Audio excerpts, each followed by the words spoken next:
సంగారెడ్డి జిల్లా సదాశివపేట పట్టణ పరిధిలో ఆదివారం రోజున శ్రీ బసవ సేవా సదన్ కళ్యాణ మండపంలో ఆధ్యాత్మిక ప్రవచనం శ్రీమాన్ ప్రణవానంద దాస్ ప్రభుజీ ఆధ్వర్యంలో వేలాది మంది భక్తుల మధ్యలో నిర్వహించడం జరిగింది. ఈ కార్యక్రమానికి మహిళలు, భక్తులు అధిక సంఖ్యలో పాల్గొన్నారు. ఈ ప్రవచనంలో జరగబోతున్న ఆధ్యాత్మిక మాటలలో ప్రభుజీ ఎంతగానో ఆకట్టుకున్నాయి. ఈ కార్యక్రమంలో శ్రీకృష్ణ, హరేరామ, గీతాపారాయణ, గోశాల నిర్వహిస్తున్న భక్తులు, యువకులు వేలాది మందిగా ప్రవచనాన్ని తిలకించారు. అనంతరం అన్నదాన వితరణ కార్యక్రమంలో ప్రధాన నిర్వాహకులు ప్రవీణ్, బాంబే జిరాక్స్ మరియు ఆప్టికల్ వేణుగోపాల్, సత్యసాయి ఫర్టిలైజర్ మెట్టు Ramakrishna, Muralikrishna engineering works, vulture Raghavender, Yadav శక్తి వేదాంతం యోజన సేవలు, శ్రీమన్ శ్రీరామ్ ప్రభుజీ ఇస్కాన్ సదాశివపేట అధ్యక్షులు ఈ కార్యక్రమం నిర్వహించడం జరిగింది.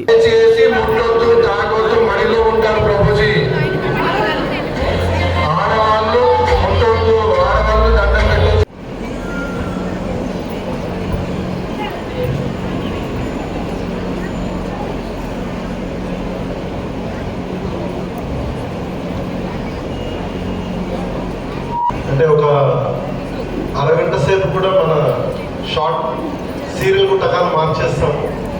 గత 2 గంటల నుంచి ఎవరు కదలలేదు, నేను చూస్తూనే ఉన్నాను. ఇక్కడ ఒక 1500 మంది ఉన్నారు. ఎవరు కూడా నీళ్లు తాగలేదు, అసలు పైకి కూడా లేదు. అంటే ఇలాంటి అదృష్టం కలిగించిన ప్రణవానంద ప్రభుకి, ఎందుకంటే తెలుగు రాష్ట్రాల్లో ఎప్పుడైతే ప్రభు ప్రవచనాలు ఇస్తున్నారో కొన్ని వేల సంఖ్యలో కృష్ణ భక్తులు అయ్యారు. ప్రభుజీ యూట్యూబ్ ఛానల్ ప్రణవానంద చూడొచ్చు మీరు. చదివినంత సుఖం ఏ దాంట్లో లేదు. మా బాబుకు మా మనవనికి నేర్పిస్తున్నాను. వాడు వింటుంటే నేను నేర్చుకునేది మళ్ళా గుర్తు చేసుకుంటున్నా. భగవద్గీత అంత ప్రపంచంలో ఏదీ లేదు. అన్ని దేవుళ్ళు ఉన్నారు, లేదనను. కానీ మనకు భగవద్గీత ఉన్నది అంటే మన చేతిలో మన ప్రపంచమే ఉన్నట్టు. జై శ్రీకృష్ణ. హరే కృష్ణ.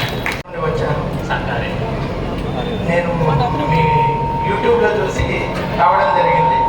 నా కుటుంబంతో సమేతంగా వచ్చాను. నా భార్య, 2 పిల్లలు కూడా వచ్చారు. చాలా సంతోషం. వాళ్ళిద్దరు ఇస్కాన్ డెవోటీస్. వాళ్ళిద్దరు శ్రీ చైతన్య స్కూల్లో వాళ్ళు టాపర్స్. వాళ్ళిద్దరు ఎక్కడున్నారు? ఇక్కడ స్వామీజీ. హరే కృష్ణ. చెప్పండి. ఈ రోజులలో కొడుకులు, కూతుళ్ళు, కోడళ్ళు, అల్లుళ్ళు తల్లిదండ్రులను వృద్ధాశ్రమంలో చాలా తక్కువ. ఇంతకుముందు వైదికమైన పరంపరలో ప్రతి ఇంట్లో ఆవులు ఉండేవి. ప్రతి ఇంట్లో గోమాత యొక్క సేవ జరుగుతూ ఉండేది. గోమాత ఎంతగా ఇంట్లో ఉండే వాళ్ళ యొక్క పరిస్థితులు అర్థం చేసుకుంటుందట అనంటే, ఇంట్లో వాళ్ళకి ఏదైనా అనారోగ్యం వస్తే గోవు తనంతట తానే అరణ్యంలోకి వెళ్ళి ఏ మూలికలను తినటం చేత ఆ యజమాని యొక్క ఆరోగ్యం బాగుపడుతుందో అటువంటి ఔషధాలను తిని అటువంటి పాలించి యజమాని యొక్క ఆరోగ్యాన్ని బాగు చేస్తుందట గోమాత. తల్లి ఎలా అయితే పిల్లలకి ఏది కావాలో చేసి పెడుతుందో గోవు కూడా అలానే చేసి పెడుతుందట. ఒక ఆయన అడిగానటండి, ఏ పాలు అన్నిటికంటే గొప్పవి ఈ ప్రపంచంలో అని అంటే సాధువు అన్నాడట, బర్రె పాలు అన్నిటికంటే మంచివి అని చెప్పాడు. ఏ పాలు అన్నిటికంటే మంచివి అన్నాడంటే బర్రె పాలు అన్నిటికంటే మంచివి అన్నాడు. అయితే అక్కడ ఉండే వాళ్ళందరూ ఆశ్చర్యపోయాడు. అంటే మీరు ఇంత పెద్ద గోశాలు నడుపుతారు, ఇంత గోసేవ చేస్తారు, మరి ఏ పాలు మంచివి అని అంటే బర్రె పాలు మంచివి అని ఎందుకు చెప్తున్నారు మీరు అని అంటే, ఏ పశువు యొక్క పాలు మంచివి అని మీరు అడిగారు. దానికి నేను సమాధానం బర్రె యొక్క పాలు మంచిది అని చెప్పాను. గోవు పశువు కాదు, గోవు యొక్క పాలు కాదు, గోవు సాక్షాత్తుగా దైవము, గోవు యొక్క పాలు అమృతము అని అసారు. గోవు పశువు కాదు. గోవులో సకల దేవతలు కూడా ఆసీనులై ఉంటారు.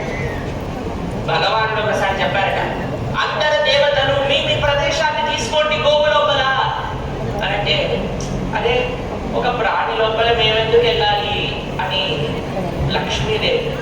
కొద్దిగా డబ్బులున్నాక ఆ మాత్రం గర్వం వస్తుంది కదా. లక్ష్మీదేవి అనుకున్నదట, నేనేంటి వెళ్ళేది ఆవు లోపలికి అనుకున్నది. కొద్దిసేపు అయ్యాక చూసేసరికి మరిన్ని అప్డేట్స్ కోసం మా ఛానల్ని సబ్స్క్రైబ్ చేయండి.